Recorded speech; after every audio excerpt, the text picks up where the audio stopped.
Rouaïda Ayash, architecte de l'agence Architecture Studio à Paris, travaille souvent dans le monde arabo-musulman.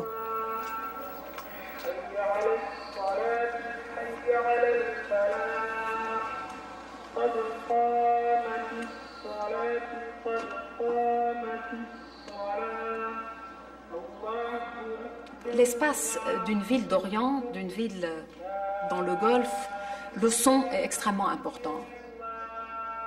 Par rapport à nos idées, à nous, sur la ville européenne, où c'est quand même la masse, le bâti qui construit. La base qui constitue une unité de ville, c'est la portée de voix du muezzin dans la mosquée. Et cet intervalle de son était l'unité de mesure pour implanter les mosquées et pour que toutes les parties de la ville puissent, à l'unisson, vivre au rythme de la prière.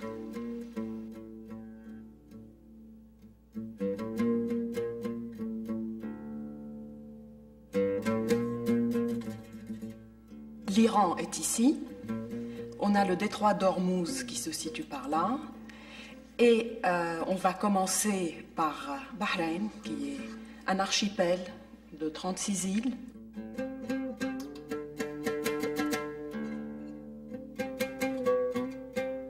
Donc ça, c'est l'île principale de Bahreïn qu'on esquisse ici. Là, il y a l'île de Muharrak.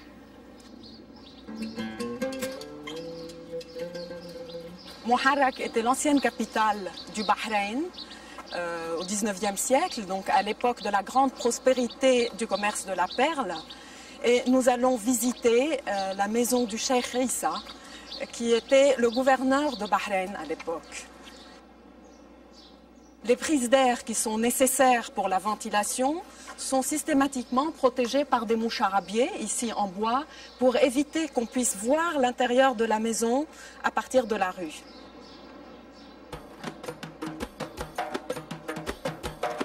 Les grandes maisons du Golfe vont s'organiser sur 2 étages. Le premier est réservé à l'hiver et l'été, on monte sur l'étage supérieur et on dort parfois sur les terrasses.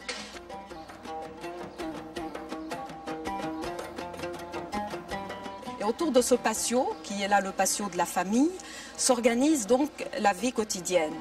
Là, le puits, qui est un élément extrêmement important, bien sûr, puisque l'eau est très rare. Et ensuite, un élément très important, qui est le majlis. Le majlis, c'est le salon.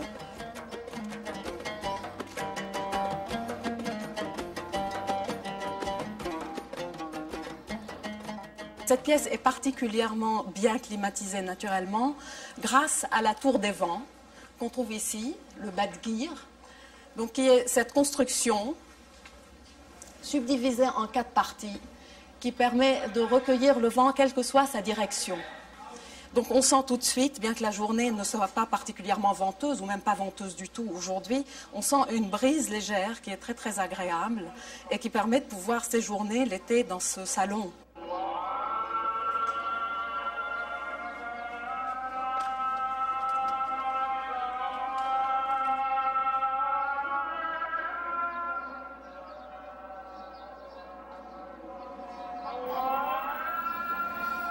Ce pont relie Muharrak, l'ancienne capitale, à la nouvelle Manama. Manama se trouve sur Bahreïn, l'île principale de l'archipel. Aujourd'hui, la ville est vraiment entre les deux.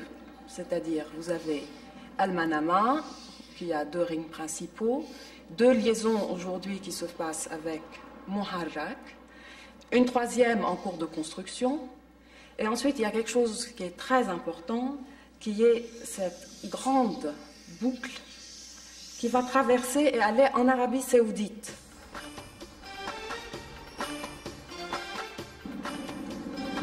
Ces pays du Golfe, ce qui fait leur particularité et leur charme, c'est la coexistence de la tradition et de l'hypermodernité. Et on va le voir en continu, de Manama à Doha, à Dubaï. La ville va nous offrir les 2 possibilités en même temps, simultanément, sans que cela soit contradictoire. Ça ne paraît contradictoire que pour un occidental, d'une certaine manière. Là, c'est la place centrale, avec le face-à-face entre la mosquée et la tour. Et on va voir qu'il y a une nouvelle génération de tours qui va arriver, qui va être très très haute.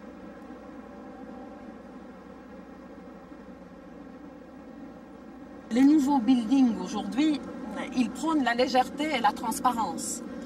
Sachant qu'à l'intérieur, évidemment, tout est climatisé et que finalement, la question de l'enveloppe et la masse de l'enveloppe devient une question facile à résoudre.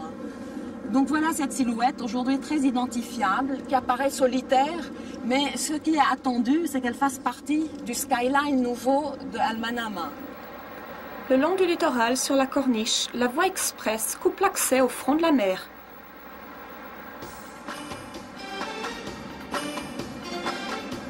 Alors ici, on va voir un phénomène qu'on retrouve dans les villes du Golfe, gagner de la terre sur la mer.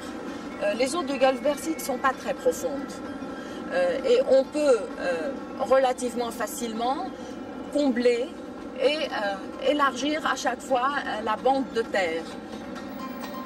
Depuis la mer, seule l'arrière du musée national en forme de forteresse est visible.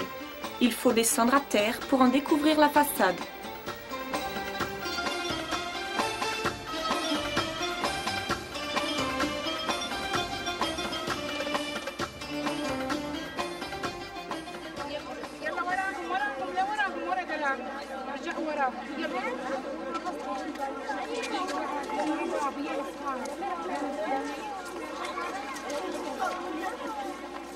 La place du musée est un véritable espace public ombragé, agréable à vivre, grâce à cette transposition du moucharabieh traditionnel en métal, c'est-à-dire en écriture contemporaine. Dans cette partie-là, nous avons étudié le projet du Théâtre national. C'est sur l'emplacement même de ce village traditionnel, en fait le décor en carton-pâte d'un feuilleton télévisé très populaire, que le Théâtre national de Bahreïn devait être construit. Le projet d'architecture Stusieux se propose de rééquilibrer cet espace où existe déjà le musée national et de faire du théâtre un bâtiment reconnaissable de loin.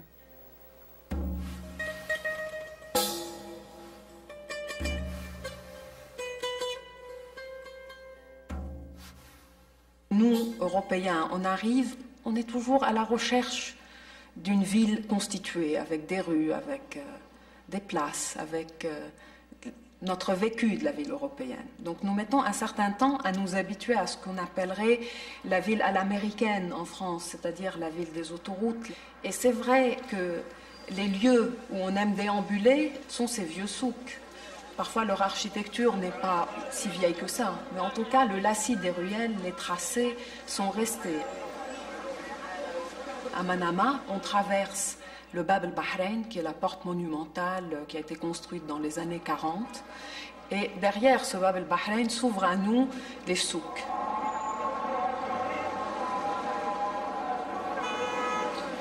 La ville d'Orient, il faut toujours l'imaginer en termes de grouillement, en termes d'ajout, de vie, d'improvisation. Et il y a une poésie à cela.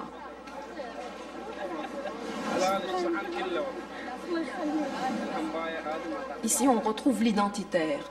Et cet identitaire représente tous les habitants cosmopolites de ces villes du Golfe. Une ville comme Manama, un tiers de la population est constituée d'expatriés. Au Qatar, c'est les 2/3 de la population. Et à Dubaï, on est vraiment dans la ville cosmopolite, où se mélangent l'Asie d'Extrême-Orient, l'Asie du Proche-Orient et le Moyen-Orient. Donc se promener dans cette partie de la ville de Manama vous fait découvrir à la fois un quartier iranien avec une mosquée chiite, vous fait découvrir des quartiers au parfum de Bombay avec des odeurs de curry, d'épices. Vous regardez cette architecture, elle n'est pas toujours superbe, mais de temps en temps émergent de vieux bâtiments qui auraient pu être dégagés, qui auraient pu être réhabilités. Mais finalement, ils ont plus de poésie, d'être égarés quelque part.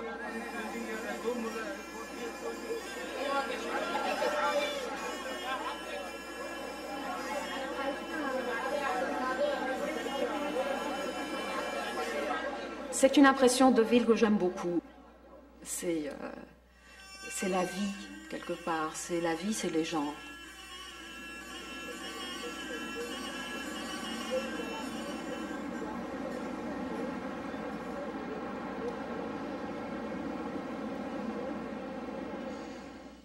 Doha, capitale du Qatar, c'est une baie.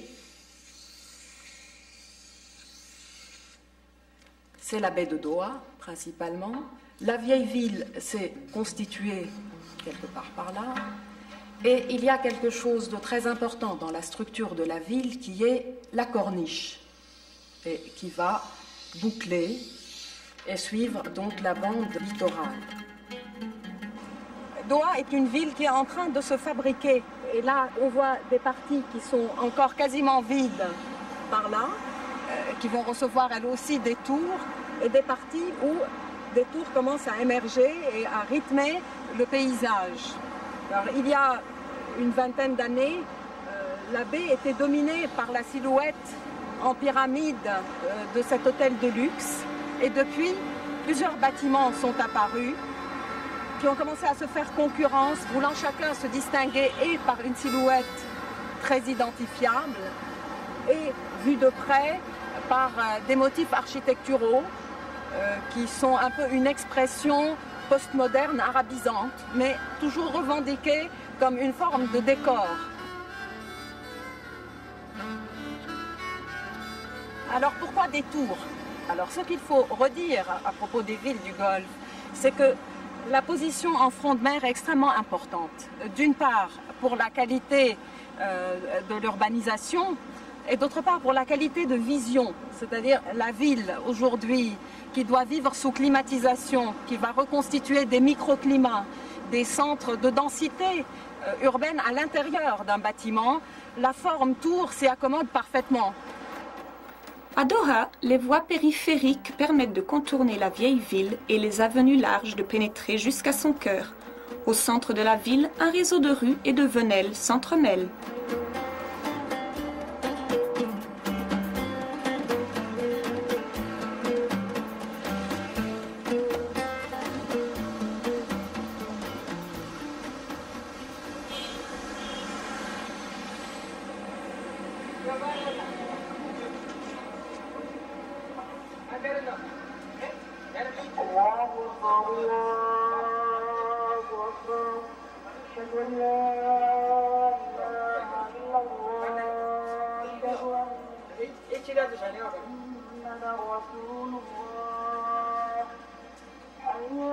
Nous sommes au cœur de la vieille ville de Doha. On trouve ici la place des écrivains publics qui sont dans ces petits kiosques colorés, la mosquée.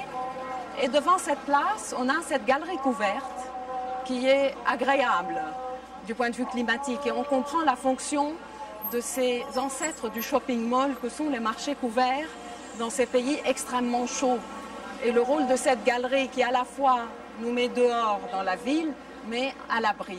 Ici, dehors, il fait 50 degrés. Là, nous avons un bon 35 degrés qui est très confortable.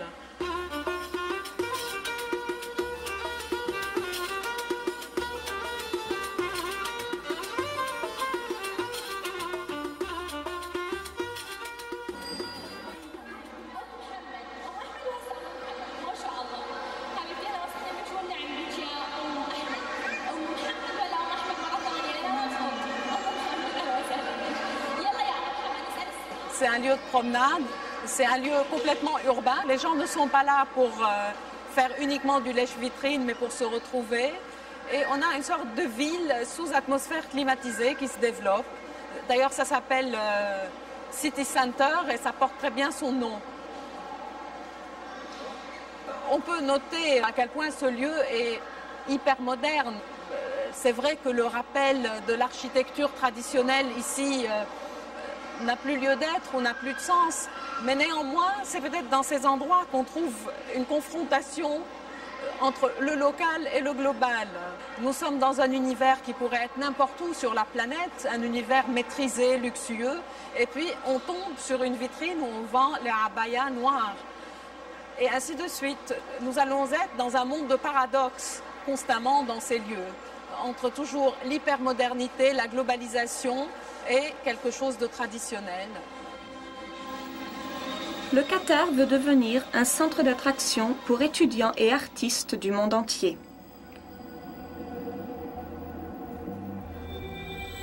C'est l'architecte japonais Arata Isozaki qui a dessiné ce bâtiment de l'université de médecine Weill Cornell.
Dubaï, ce qui la caractérise, c'est la crique, qu'on appelle le khor en arabe. Et, ça se constitue de cette façon-là. Là, on a le cap, le ras. Donc l'eau rentre très profondément à l'intérieur de la ville. Et nous avons ici cette crique. La crique va permettre à la ville de Dubaï de se constituer dès sa fondation.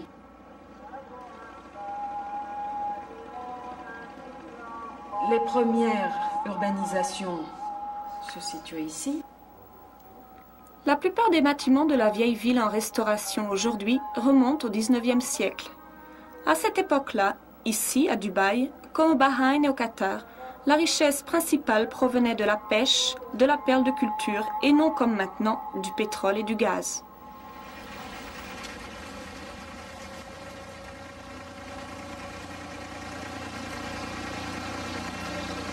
Nous sommes sur ce qu'on appelle la Abra, le passage, qui est le moyen de traverser entre pour Dubaï, qui est ici, et Deira, qui est sur l'autre rive, qui a existé depuis la nuit des temps.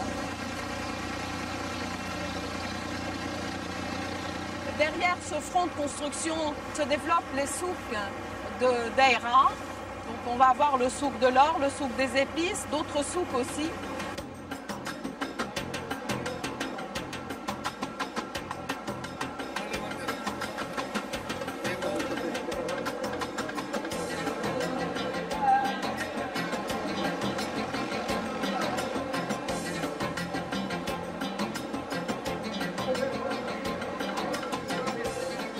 On voit de quoi est constitué réellement le souk et comment il s'inscrit dans la ville. Donc on voit un immeuble à 4-5 étages, on voit un reliquat de maisons qui doivent dater des années 20-30 et ici un immeuble encore plus haut. Donc le souk, en réalité, ici c'est le rez-de-chaussée des immeubles. Mais ce qui donne cette apparence de souk couvert qu'on peut trouver dans d'autres villes d'Orient, c'est cette structure qui a été rapportée et qui redonne l'échelle. On n'aurait pas ça, on serait dans une rue comme on peut en voir d'ailleurs au bout, où les bâtiments des années 50-60 vont voisiner avec des vieux bâtiments avec leur tour avant, etc.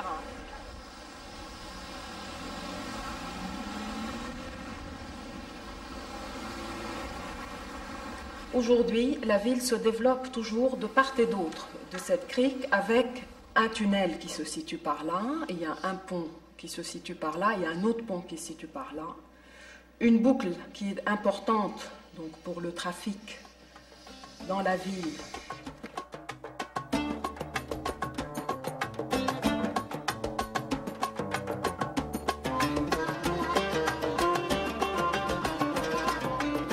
Il y a un axe important de développement de Dubaï qui est l'avenue du Cheikh Zayed qui va se faire dans cette direction-là. Le Cheikh Zayed est le père fondateur des Émirats arabes unis. Ce qui est très très intéressant, c'est d'abord ce travail sur le changement de lumière, c'est-à-dire tous ces verres sont des verres qui vont changer de teinte selon les heures de la journée, et puis ces tours ne sont pas comme des masses. Il y a tout un jeu de verticales qui les rend beaucoup plus élancées et qui finalement pourrait nous faire croire qu'elles sont beaucoup plus hautes qu'elles ne le sont en réalité.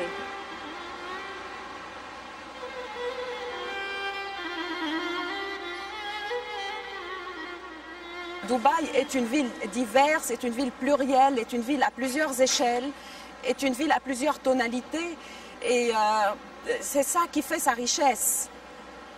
C'est davantage ça que l'intérêt d'un bâtiment particulier.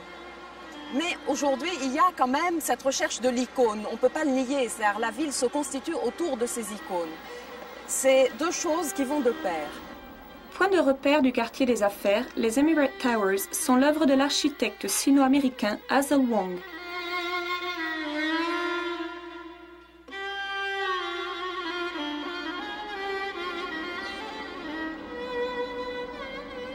Il y a un autre axe qui va suivre le littoral. Toute cette partie-là va être dédiée aux loisirs. Et c'est là qu'on va avoir les hôtels, des plus futuristes aux plus traditionnels.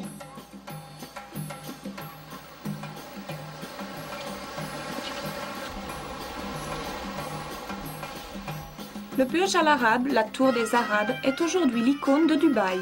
Situé sur une île artificielle, cet hôtel 7 étoiles déploie sa voile sur une hauteur de 300 mètres.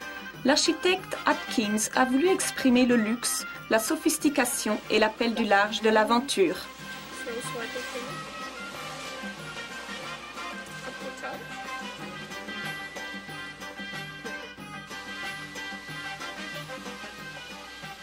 On peut tout de suite se rendre compte du contraste qu'il y a entre l'extérieur très épuré, avec cette grande voile qu'on voit de loin, blanche, et l'intérieur qui est doré, rouge, miroitant, des aquariums, un bassin.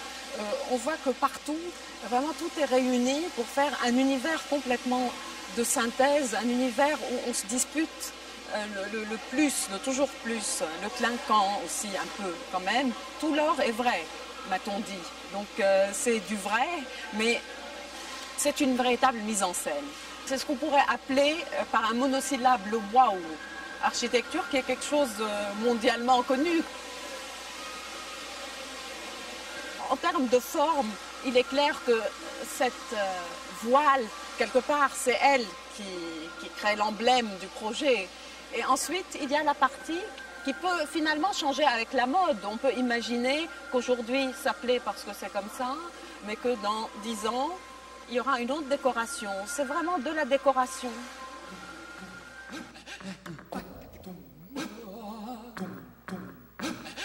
Près du littoral, à proximité du Burj Al Arab, apparaissent de nouveaux territoires directement implantés sur la mer. Ils ont pour nom The Palm 1 et 2 et The World.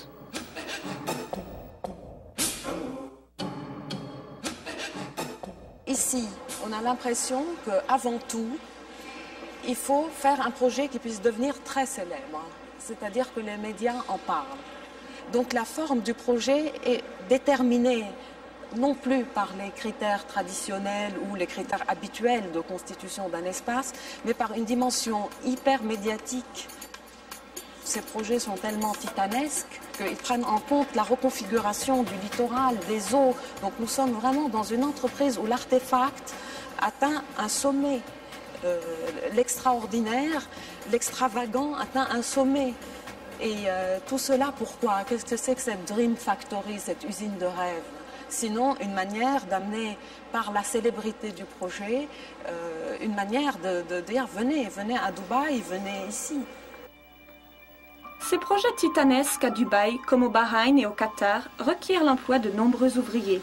Ces 3 pays font appel à une main-d'œuvre venue du Pakistan, d'Inde, du Bangladesh, du Népal. Mal payés, ces ouvriers sont regroupés dans des lotissements où ils vivent bien souvent dans des conditions précaires.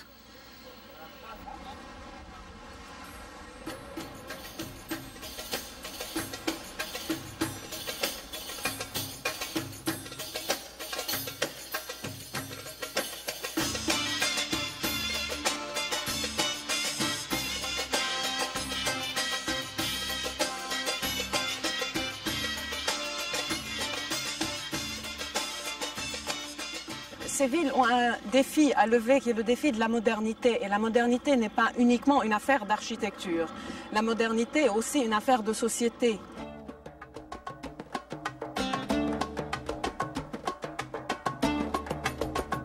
S'ouvrir, accueillir, se développer, se moderniser, c'est une conquête constante de la ville sur ce qu'on voit devant nous, ce grand désert.